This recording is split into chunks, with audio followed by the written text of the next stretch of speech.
الحمد لله نحمده ونستعينه ونستغفره ونعوذ بالله من شرور أنفسنا ومن سيئات أعمالنا من يهده الله فلا مضل له ومن يضلله فلا هادي له ونشهد أن لا إله إلا الله ونشهد أن محمدا عبده ورسوله الذي أرسله بالحق بشيرا ونذيرا وداعيا إلى الله بإذنه وسراجا منيرا فقد قال الله تعالى في كلامه المجيد والفرقان الحميد أعوذ بالله من الشيطان الرجيم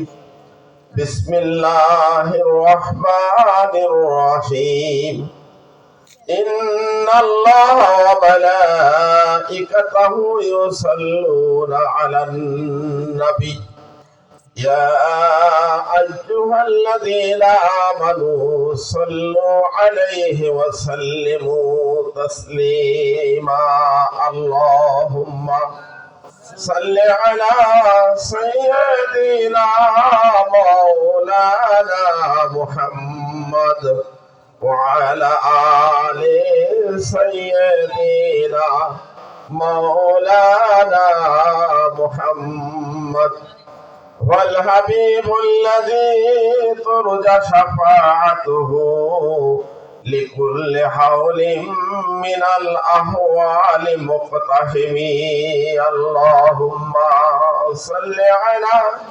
سيدنا مولانا محمد وعلى آل سيدنا مولانا محمد আলহামদুলিল্লাহ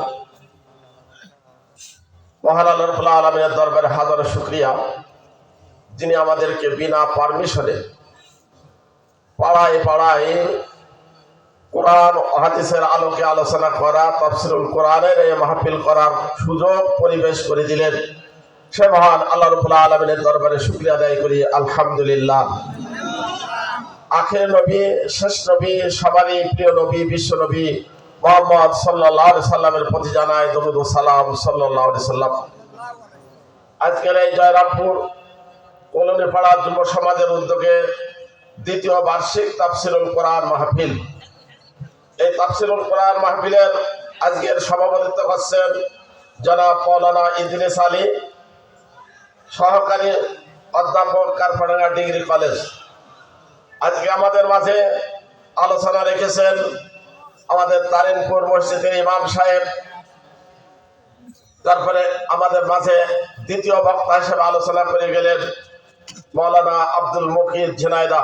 আমাদের মাঝে প্রধান বক্তা হিসেবে উনি আসছেন। সামনের উপবিষ্ট আমাদের জয়রামপুরবাসী আশপাশ এলাকা থেকে আগত এলাকাবাসী সবারই প্রতি সালাম, আসসালামু আলাইকুম ওয়া রাহমাতুল্লাহি ওয়া বারাকাতুহু। আমি আপনাদেরকে ধৈর্যের বিচ্যুতি ঘটাবো না, খুব অল্প স্বরে দুটি কথা বলেই আমি শেষ করতে চাচ্ছি। প্রথম প্রশ্ন আমার, আপনারা বেহেশতে যেতে চান কারা কারা? হাত তোলেন। বারবারও হাত তুলিয়ে নেব না, মাঝে মধ্যে বারবার হাত তোলালেও আমাদের অনেকের কাছে বিরক্ত লাগে। সেদিন বেহেশতে সবাই যেতে চাই, কি বলেন? যেতে চাই, বেহেশতে যেতে চাই আমরা। তাহলে আল্লাহ রাব্বুল আলামিন তিনি আমাদেরকে একটা ঘোষণা করেছেন যে প্রথমে প্রশ্ন হবে। এবং এখনো যদি আমি আপনাদেরকে সবারই কাছে জিজ্ঞাসা করি আমাদের রব কে? সবার একই কথা, রব এক আল্লাহ। কি বলেন? দ্বিমত থাকলে কেউ হাত তোলেন যে আমি ওই এক আল্লাহকে আমি রব মানি না। কি বলেন? থাকলে থাকতে পারেন, অসুবিধা নেই। আমাদের রব এরা আল্লাহ। আল্লাহ রাব্বুল আলামিন হামিম সাজদার ভিতরে 30 নম্বর আয়াত আল্লাহ রাব্বুল আলামিন বলছেন, ইন্নাল্লাযীনা ক্বালু রাব্বুনাল্লাহ। আল্লাহ বলছেন আমাদের রবকে একমাত্র আল্লাহ। কি বলেন? এই আল্লাহ বলে যদি ভেজাল পাকায় তাহলে তো হবে না। কি বলেন? ভেজাল পাকালে কি হবে? তাহলে আল্লাহ আমাদের রব মানবো ঠিকই, কিন্তু আল্লাহর হুকুম মানবো না, এটি তো ভেজাল। আল্লাহ মানবো ঠিক, কিন্তু আল্লাহর হুকুম মানবো না, তাহলে এটার নামই হচ্ছে ভেজাল। রাসূলুল্লাহ সাল্লাল্লাহু আলাইহি সাল্লামকে জিজ্ঞেস করা হলো, রাসূলুল্লাহ সাল্লাল্লাহু আলাইহি সাল্লামকে যারা জিজ্ঞেস করলেন মনে করলেন হয়তো রাসূলুল্লাহ সাল্লাল্লাহু আলাইহি সাল্লাম আমাদের একটা সুন্দর কথা বলে দেবে, যে কথা বললে আমরা সহজে বেহেশতে যেতে পারবো, দেখতে চাই। রাসূলুল্লাহ সাল্লাল্লাহু আলাইহি সাল্লামকে যখন জিজ্ঞেস করলেন, রাসূলুল্লাহ সাল্লাল্লাহু আলাইহি সাল্লাম বললেন, কুলু লা ইলাহা ইল্লাল্লাহ সুম্মা ইসতাকিম। তোমরা সবাই ঘোষণা দাও লা ইলাহা ইল্লাল্লাহ এবং এর উপরেই প্রতিষ্ঠিত থাকো। আমরা এখন লা ইলাহা ইল্লাল্লাহ সবাই পড়ি, কি বলেন? পড়ি না? রাসূলুল্লাহ সাল্লাল্লাহু আলাইহি সাল্লামের জামানায় সবাই পড়িনি কেন? তারা জানতো যে লা ইলাহা এর ওজন কতখানি, এর দাম কতখানি, এর মূল্য কতখানি, এরা জানতো, সেজন্য তারা পড়তো না। আর আমরা জানি না বলে যত বলো অসুবিধা নেই, আমরা লা ইলাহা ইল্লাল্লাহ পড়বো, অসুবিধা নেই। কি বলেন? আচ্ছা বলেন, ওই ট্রাকে বড় বড় বস্তা যখন মাল লোড করা হয়, একজন ভদ্রলোক ওখান দিকে যাচ্ছে, সে জানে না যে ওই মালের বস্তার ওজন কতখানি, আবার সে তাও জানে না যে আমি মাথায় করে নিয়ে যেতে পারবো কতখানি। তাহলে সে মনে মনে ভাববে যে আমি পারবো। কি বলেন? কি বলেন? একটু উত্তর দিয়ে পারবো। তাহলে সে মনে মনে ভাববে যে আমি বলতে পারি কতখানি তাও জানি না, আবার ওই মালদার ওজন কতখানি তাও আমি জানি না, তাহলে সে বলবে যে ও তো আমি পারবো না। আর যে জানে যে আমি 10 কেজির বেশি ওই সিঁড়ি দিয়ে ট্রাকে উঠতে পারবো না, আর ওই বস্তার ওজন 2 মণ, তাহলে সে নেবে মাথায়? নেবে। তাহলে আমরা মাথায় নিই এই যদি আমরা জানি না ওই বস্তার ওজন কতখানি, আর আমরা জানি না আমি বলতে পারবো কতখানি, সেজন্য আমরা সবাই পড়ি লা ইলাহা ইল্লাল্লাহ। আর ওরা জানতো যে ওই বস্তার ওজন কত, আর ও আমার দ্বারাই বহা সম্ভব হবে না, সেজন্য ওরা পড়তো না। কি বলেন? কথা ঠিক।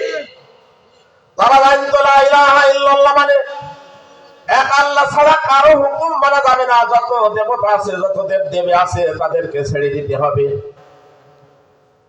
আর অমাইয়াকফুর বিত্তাগুত মিন বিল্লাহ, আল্লাহ রাব্বুল আলামিন বলছেন যে যত দেবতা আছে তাদেরকে যে অস্বীকার করবে এবং এক আল্লাহর প্রতি যে ঈমান প্রতিষ্ঠিত করবে, তার জন্য কোনো ভয় নেই, কোনো পেরেশান নেই। আমাদের কবরে যে দলই করেন না কেন, প্রথম আপনার প্রশ্ন হবে মান রব্বুকা, আমি আল্লাহর হুকুম মানি রে, আল্লাহর আইন মানি রে, আল্লাহর বিধান আমি মানি রে, আল্লাহর বিধান অনুপাতে আমি জীবন যাপন করি রে, সে বলবে আমার রব আল্লাহ। কি বলেন? বলবে? সে বলতে পারবে না। প্রশ্ন আসে, ওর পরের আয়াতে আছে, সেই জায়গা পর্যন্ত আমি যাচ্ছি না। তো সেখানে বলা আছে মা তাশতাহি আনফুসুকুম, ওই বেহেশতে যাওয়ার পরে সে যা চাবে তাই পাবে। বলছে হুজুর আবার তো হুকো খাওয়ার নিষেধ, নিশা, তো হুকো পাওয়া যাবে? কি বলেন? আপনাদেরও প্রশ্ন থাকার কথা যে ওখানে যাই কি হুকো পাওয়া যাবে? কি বলেন? প্রশ্ন আছে? যারা ওই বেহেশতে যাবে তাদের ওই হুকুর নিশা তাদের থাকবে না, অর্থাৎ ও কাজ আগেই ছেড়ে দিয়ে আসবে, এসে এক আল্লাহর দাসত্ব করার জন্য নিজেকে তৈরি করবে। অতএব এই কবরে যাওয়ার পরে প্রথম যে প্রশ্ন, সেই প্রশ্নের জন্য সে রেডি হবে, সে তৈরি হবে যে আমার রব রব্বুনাল্লাহ, আমার রব আল্লাহ। আল্লাহ রাব্বুল আলামিন সেদিন বলছেন ইন্নাল্লাযীনা ক্বালু রাব্বুনাল্লাহু সুম্মা ইসতাকামু, যারা বলে আমাদের রব একমাত্র আল্লাহ, তাতানাজ্জালু আলাইহিমুল মালায়েকা আল্লা তাখাফু ওয়া লা তাহজানু ওয়া আবশিরু বিল জান্নাতিল্লাতী কুনতুম তুআদুন। আল্লাহ রাব্বুল আলামিন বলেন তোমাদের জন্য এক শ্রেণীর ফেরেশতা এসে তোমাদেরকে অভয় দেবে, আশ্বাস দেবে, বলবে তোমাদের ওই বেহেশতে যাওয়ার জন্য কোনো পেরেশান হতে হবে না, কোনো চিন্তা করতে হবে না। তোমাদের যে বেহেশতের সুসংবাদ দেওয়া হয়েছে তার জন্য তোমরা প্রস্তুত, তার জন্য তোমরা রেডি আসো। তাহলে আমাদের রব কে? আল্লাহ। ওখানে নামাজ পড়ো, বিএনপি করো, যেন মনে করেন না আমি আবার কটাক্ষ করছি। বিএনপি করো না, জামাত করো না, তাবলিগ করো না, আওয়ামী লীগ করো, কোন দল করো, এ কথা জিজ্ঞেস করা হবে না। কি জিজ্ঞেস করা হবে? বলেন মার রব্বুকা, তোমাদের রব কে? তাহলে আমার রবকে এটা চিনি নি, আমার সেই রবের পক্ষেই যদি আমি থাকি তাহলে আমার উত্তর হবে রব্বুল আল্লাহ, আমার রব আল্লাহ। 2 নম্বর প্রশ্ন, নামাজ পড়া জিজ্ঞেস করা হবে না, নামাজ পড়তে হবে না, তাহলে আবার বুঝেন না। 2 নম্বর প্রশ্ন, আপনার নামাজ পড়া হবে না, নামাজ পড়ার কথা জিজ্ঞেস করা হবে না, জিজ্ঞেস করা হবে মা দীনুকা, তোমার দিন কি, তোমার ওই দলের নাম কি, তোমার ওই পার্টির নাম কি। সেখানে জিজ্ঞেস করা হবে যখন, তখন আপনার কি নাম বলবেন? বলবেন দীনুল ইসলাম, আমার যে পার্টি সেই পার্টির নাম হচ্ছে ইসলাম। ইসলাম একটা দল তো নাকি? ইসলাম একটা দল। তাহলে আমি যে দল করি সেই দলের নাম হচ্ছে ইসলাম। ওই যে প্রশ্ন আসলো কোন দল করবেন, তাহলে যে দল ইসলাম করে সেই দল আপনিও করবেন। ইসলামের হুকুম মানে না, নামাজ পড়ে না, কোরআন মানে না, কোরআনের আইন সমাজে প্রতিষ্ঠা হয় এটা যারা চায় না সে দল তো ইসলাম জানা নাই। অতএব সে দল করলে ওখানে যে ধরা খাবেন।